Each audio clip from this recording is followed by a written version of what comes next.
Hello, this is Brandon. I'm a KGS 5 Don, and today I was wanting to try something new. I'm going to start a series where I play against Q players, or I review games of Q players, and try to explain basic strategy and basic thinking in the opening, the middle game.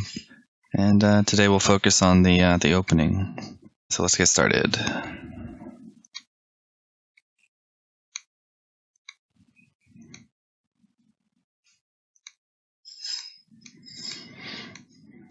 And white messes up this Joseki, but if you want to know this, you can look it up yourself.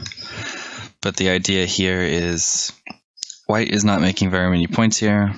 Black has some influence, and influence is worth more earlier in the game than it is later in the game. So this should be slightly better for black. And yet this is the largest direction, either this one or you could approach here. Depends on what type of game you want to play. If you want to build, you can go this way. And then you can build here. And then the game becomes about how well can black reduce this area, then how well can white reduce this area. If you don't like that one, then you can approach here, and then let your opponent approach here, and then break the game into smaller pieces, which should favor white with Komi. But white chose to build. And the reason I back off here instead of pincering is because both A and B are of similar size. And it's not like white can make all of this his in one move. Like if he goes here, there's still invasions here and here, 33. And backing off gives you Sente, while pincering normally ends in Gote. But instead of just backing off and taking what he earned, he tries to get a little bit more and reduce here. And this move I don't really like because it gives black a corner, and this group is not really in any danger. And splitting moves in the opening are normally for reducing a Moyo. And at this point, there's not a Moyo here. And there probably won't be one, because this is low. This is a little bit too far away, and then it's not really giving out too much of a wall or influence like that. So black is happy to just take the corner, and then white Tanukis again. And the opening, if you're going to Tanuki a Joseki, you have to have a very specific strategy. Otherwise, you just get a bunch of weak groups. So A is, not A, but this is the weaker group. And after you play that, you really have to do this one. But then white or black gets ahead because he can do this one. And then pincer, or could pincer right away, and black should have the advantage in the fight. But since he plays here, we can focus on the values. You always want to play on the high value side and avoid the low value. Right now, A is probably the low value side. There's not very many points to be made here. And B is much bigger than the corner. And this side is also pretty big, but this is the most open area right now. And so in the game, black plays here. And the reason for that is that if white takes the corner, this is flexible. If white goes over here, again, goes here, and then white has to deal with this weakness.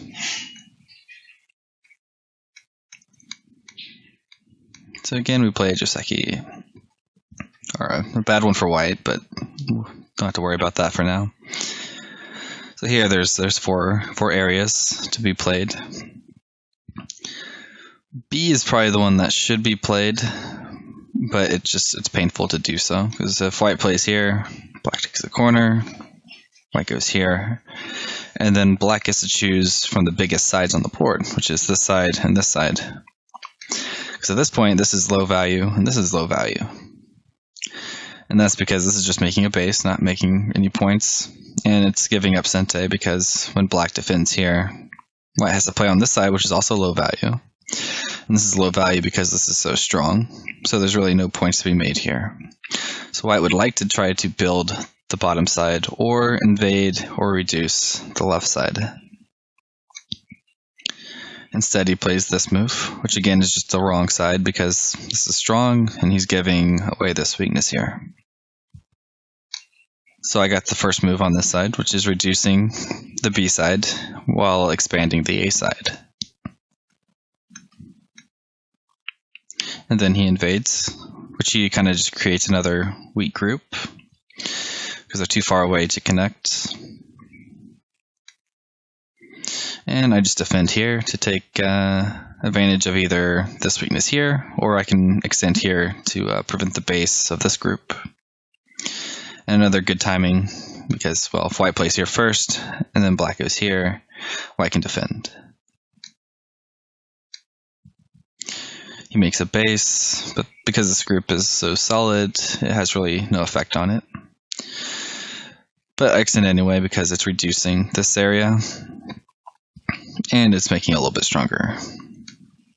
And he plays this one, which I guess is try to attack and maybe get something in the center, but it's just a little bit too weak. So at this point, it's still the opening, because there's still extensions to be made. Like, this is still needed. This is still needed. So it's not the time to attack yet. And so again, I just turn, which creates a weakness here, and is threatening to make a base. Which again, this is not alive yet, so if black gets a move here, white would have to be careful. So he makes a base, which is good. And then, again, I'm going to make my group nice and strong. And this could be a ko, but it's not really one that you need to win, so you could just give this away, and you get some extra eye space. Because you want to make sure none of your groups are weak in the opening. Because if you get a weak group in the opening, it normally turns into a whole board fight, and then it gets messy, and you don't want that. And so he finally makes an extension here.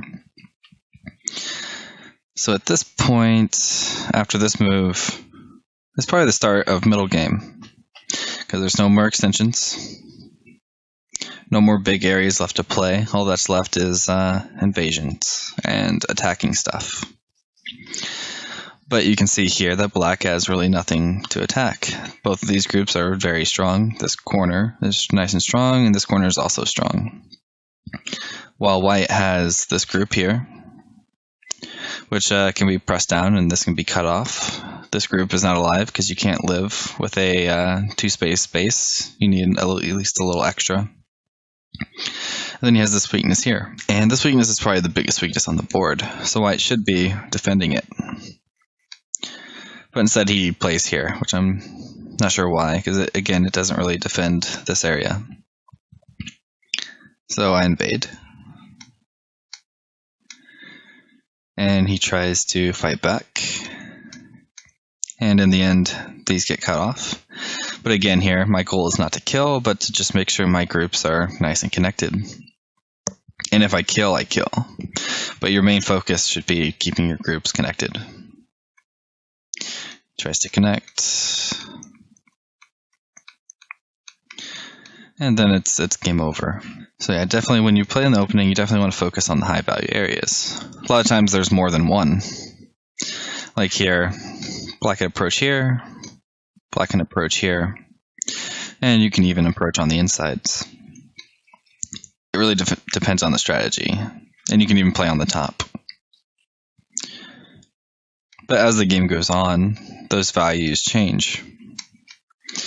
Like here, he did this one and took very few points in the corner, so now this side became more valuable because black has some thickness here to help grow this area. But again, you don't want to just invade right away. That'd be bad because this side is bigger. But again, at this point, this side and this side are the biggest areas. This side is also big, but it's not as big as this side. So he played the correct way.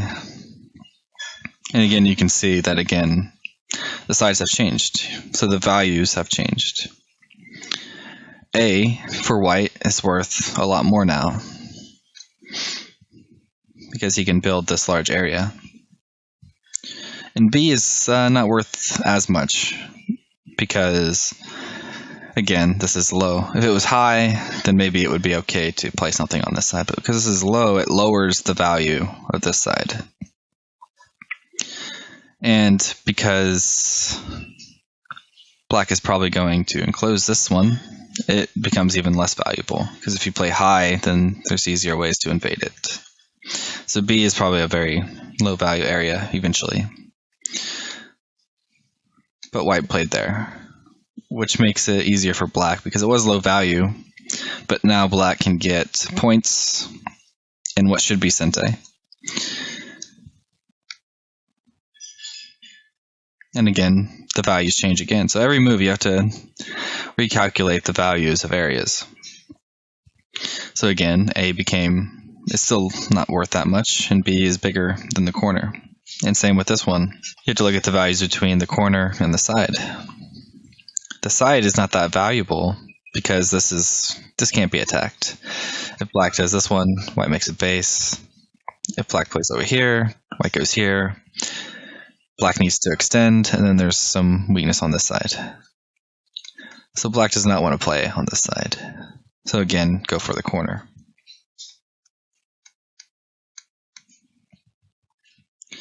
And I think that was, hopefully that was understandable. I try to keep it basic, but it's quite hard to do. In the comments, let me know what you think about it, if I can try and do some things better to make it more simple. Or if it was too simple, you can let me know as well. But thanks for watching, and I hope you enjoyed it.